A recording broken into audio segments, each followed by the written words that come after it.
We need to bring in Mollie Hemingway, who's been following this for us. Mollie, they've been investigating for 4 years. Why have there been no charges until now? And they're only just a possibility now.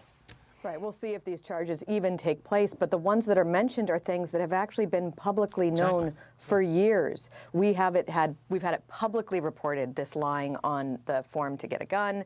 We've known that the DOJ itself notified Hunter Biden about his failure to pay taxes, which was a very friendly thing to do that enabled him to have a very powerful friend pay those on his behalf in a way to avoid higher charges. But the real context here are all these other reports we've had from whistleblowers who've been talking about all of the investigations into the Biden family business, which is not just Hunter Biden. You know, James Biden, Joe Biden's brother, is a big part of the Biden family business, where you trade access to the president and the policies and finances that provides, or, you know, access to a powerful person when he was in the Senate or vice president, in exchange for money from the Chinese Communist government affiliated companies or Ukrainian business interests. It is clear that this is what is most disconcerting about the Biden family business, and there has been a very weak and impotent investigation into that. You know, at the Federalist, where we reported that former Attorney General Barr and a host of other well-respected Department of Justice officials believed that there was more than enough reason to appoint a special counsel to investigate this, that the resources of the Delaware office were not sufficient for such a wide-ranging investigation.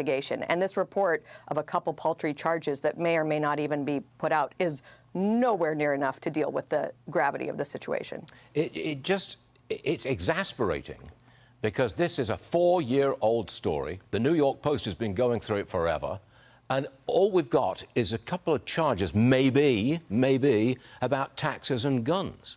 You're quite right. And even worse than that, we had the FBI being involved in the 2020 election by telling tech companies to help censor that very real story into the Biden family business on false claims that it was Russian disinformation. We have an FBI and Department of Justice that are routinely meddling in elections on behalf of Democrat allies and against Republican candidates. And you've had a complete takeover of the department with politicization, where they're going after multiple different types of Republicans, from the former president to school parents, and all while doing very little to investigate anyone on the Democratic side of the ledger. They're going after pro-life protesters while ignoring the fire bombings and arson attempts at pregnancy centers, the assassination attempt of a Supreme Court justice. So we have major problems at the Department of Justice. And if they think that charging Hunter Biden for two of the least problematic things involved with the Biden family business is sufficient to correct these problems,